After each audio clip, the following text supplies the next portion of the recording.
Hello everyone, welcome to arrive online classes. This is Praveen here.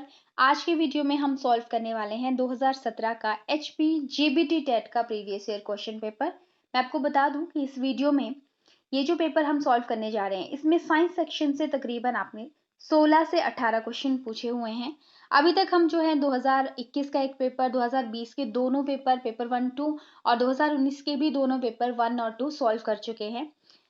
अगर आपने previous videos नहीं देखे हैं तो डिस्क्रिप्शन में आपको लिंक मिल जाएगा। HPJBT टैट करके प्लेलिस्ट हमारी अवेलेबल है। साथ में वहाँ पे हमने JBT रिलेटेड सिलेबस भी अपडेट करे हुए हैं, तो आप उनको भी विजिट कर सकते हैं। फर्स्ट क्वेश्चन है इस वीडियो का, इस पेपर का, रामकृष्ण मिशन के संस्थापक कौन थे? स्वामी विवेकानंद। ऑप्शन बी यहाँ पे सही हो जाएगा।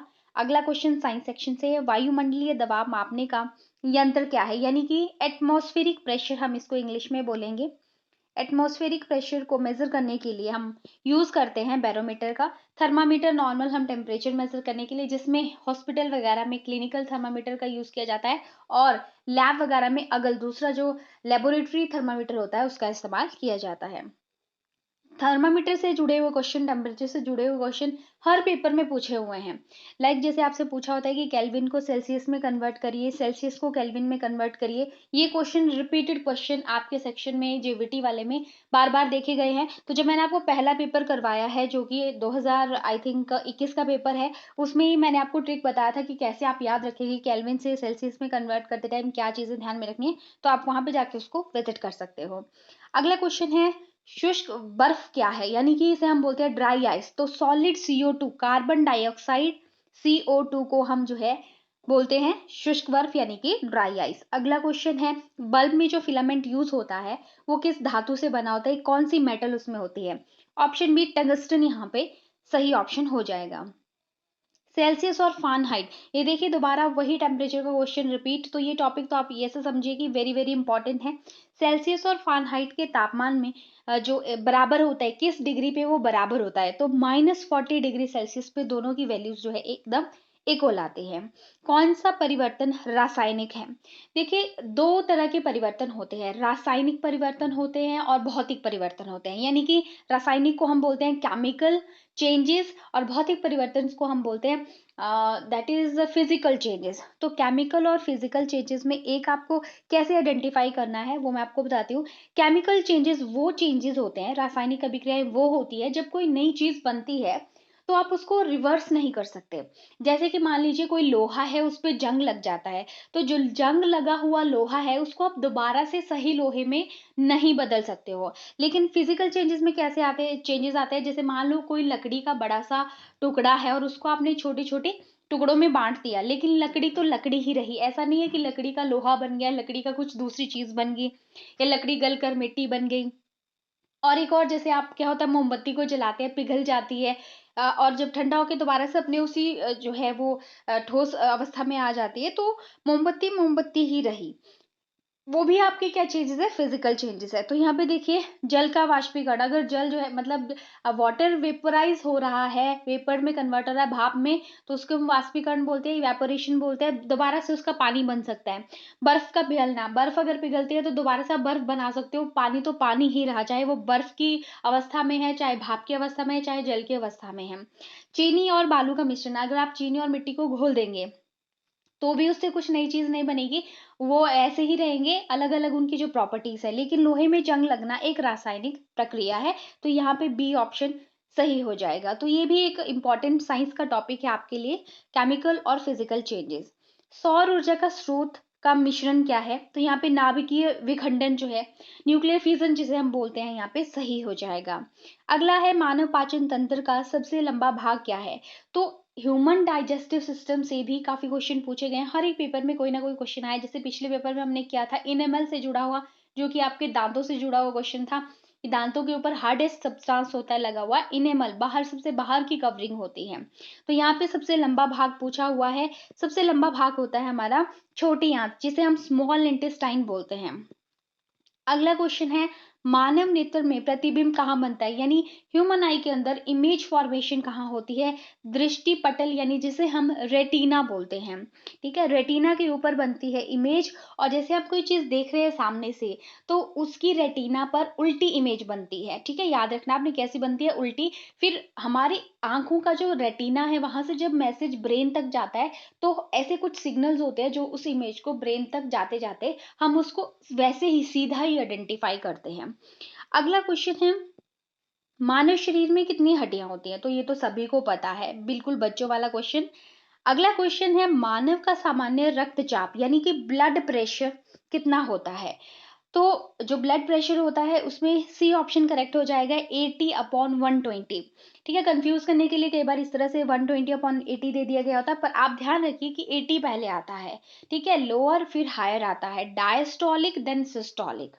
अगला क्वेश्चन है, वायुमंडल में सूर्य की पराबैंगनी किरणों से रक्षा करने वाली गैस कौन सी है।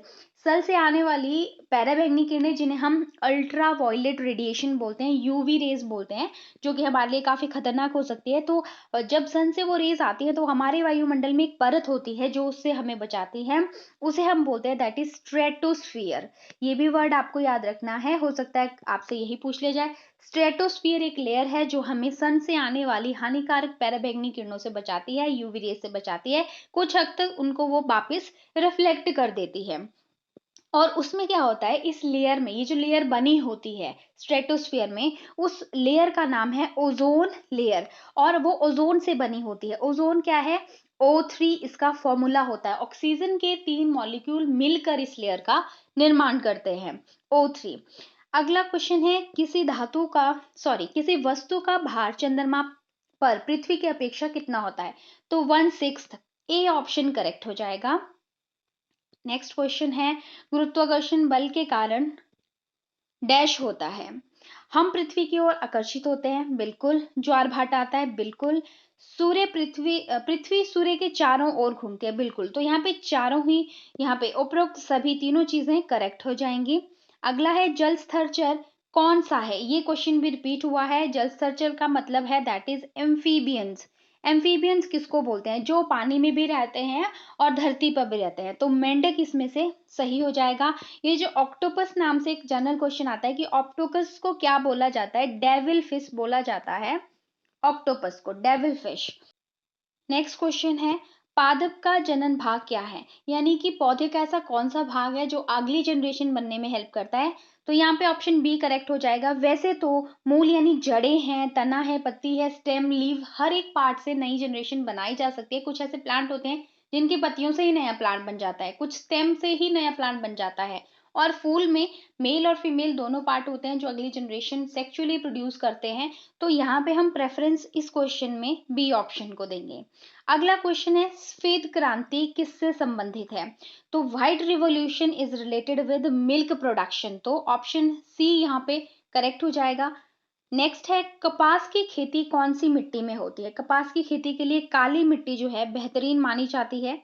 अगला है, सिरके में कौन सा अम्ल पाया जाता है, सिरके में एसिटिक एसिड होता है। एसिड बेस वाले क्वेश्चन भी थोड़ा सा आप पढ़ लें, ठीक है, मैं आपको एक दो क्वेश्चन अभी बता देती हूँ। देखिए दूसरी ऑप्शन देखिए, सिट्रिक अम्ल, यानी कि सिट्रिक एसिड जो है खट्टे जो फ्रूट्स होते हैं जैसे नींबू वगैरह उसमें होता है। फॉर्मिक एसिड से भी क्वेश्चन आता है कि जब चींटियां काटती हैं या मधुमक्खी ने आपको काट लिया, तो उनका जो फॉर्मिक एसिड होता है वो हमारे स्किन के अंदर चला जाता है, जिससे हमें बहुत ज्यादा जलन होती है, इरिटेशन होती है।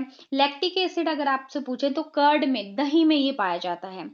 देखिए जब एसिड और बेस वाले क्वेश्चन आते हैं, एक दो क्वेश्चन इंपॉर्टेंट ये भी है कि जैसे कोई पदार्थ है, हमें पता करना है कि ये ए पदार्थ क्या है, एसिडिक है या बेसिक है, तो इसमें हम लिटमस पेपर डालते हैं, ठीक है। लिटमस पेपर का कलर अगर ब्लू से, ठीक है, ब्लू से रेड हो जाता है अगर, तो वो एसिड होता है, अगर रेड से ब्लू होता है तो वो बेस होता है। याद रखना इस चीज को, कलर वाले को, कई बार ये जनरल साइंस का क्वेश्चन पूछ लिया जाता है। अगला क्वेश्चन, सीएनजी रिपीटेड क्वेश्चन, अभी हमें प्रीवियस वीडियोस में इसको किया है। सीएनजी का पूरा जो नाम है वो क्या है, कंप्रेस्ड नेचुरल गैस है, ऑप्शन बी करेक्ट हो जाएगा, कंप्रेस्ड नेचुरल गैस। देखिए स्टूडेंट, साइंस काफी पूछी गई है जेबीटी वाले में, सभी टैट को अगर हम देखें तो आर्ट्स को भी। तो जीबीटी वाले में ज्यादा पोर्शन साइंस का देखने को मिल रहा है। तो अभी ये सीरीज मैं आपको करवा रही हूँ प्रीवियस ईयर क्वेश्चन की, एक दो वीडियोज इसमें और आएंगे, और साथ में मैं आपके पेपर से पहले आपको एक साइंस की बहुत इंपॉर्टेंट सीरीज देने वाली हूँ, जिसमें दी मोस्ट इंपॉर्टेंट क्वेश्चन मैं आपको बताने वाली हूँ, ताकि वो वीडियो में आपको समझ आ सके और आपके एग्जाम, आने वाले एग्जाम में वो आपको हेल्प दे सके।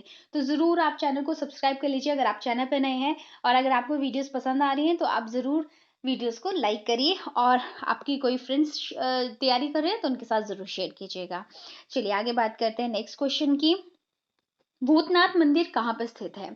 तो ये मंडी में स्थित है, हिमाचल प्रदेश से जुड़े हुए क्वेश्चन। अगला क्वेश्चन, कंचनजंगा चोटी इंडियन जीके का क्वेश्चन, सिक्किम में ये स्थित है। अगला क्वेश्चन, भारत की सबसे लंबी सुरंग, हालांकि ये 2017 का पेपर है तो इसमें अटल टनल नहीं मेंशन है, तो यहाँ पे अटल टनल अभी के डेट में सबसे लंबी जो सुरंग है वो बन चुकी है।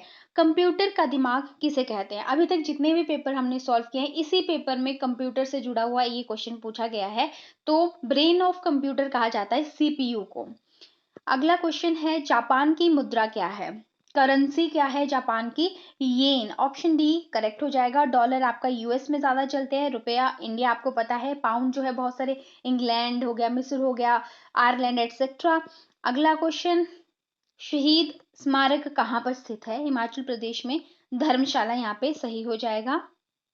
हिमाचल प्रदेश की सबसे लंबी नदी, नदियों से जुड़ा हुआ क्वेश्चन भी रिपीट हुआ है ये। सबसे लंबी पूछा है तो सतलुज हो जाएगा। अगर डेंसिटी वाइज पूछा है, जल घनत्व की दृष्टि में सबसे बड़ी नदी, तो जो है आपकी वो चिनाब है। अगला क्वेश्चन है, स्वच्छ भारत अभियान कब प्रारंभ हुआ था, कब शुरू हुआ था? ये 2014 में। ऑप्शन बी करेक्ट हो जाएगा। अगला क्वेश्चन है, ग्रेट हिमालयन नेशनल पार्क कहाँ पर स्थित है? तो ये हिमाचल प्रदेश में है। अभी हिमाचल प्रदेश में जो नेशनल पार्क है टोटल 5 हैं। कौन कौन से? एक तो आपका ग्रेट हिमालयन नेशनल पार्क हो गया, दूसरा है Pin Valley national park, third one is Inder Kila, fourth one is Khir Ganga, और fifth one is Simbar Bala, Simbal Bara national park. 5 अभी इनकी जनसंख्या, जो पहले 3 थी। अगला क्वेश्चन है, डिजिटल इंडिया कार्यक्रम कब शुरू हुआ? 2015 में ये कार्यक्रम शुरू हुआ था। तो ये थे आज के क्वेश्चन पेपर के क्वेश्चंस। आई होप आपको वीडियो पसंद आया होगा। नेक्स्ट वीडियो में हम नेक्स्ट पेपर सॉल्व करेंगे, तो मिलते हैं नेक्स्ट वीडियो में। Thank you so much for watching. Have a nice time and take care.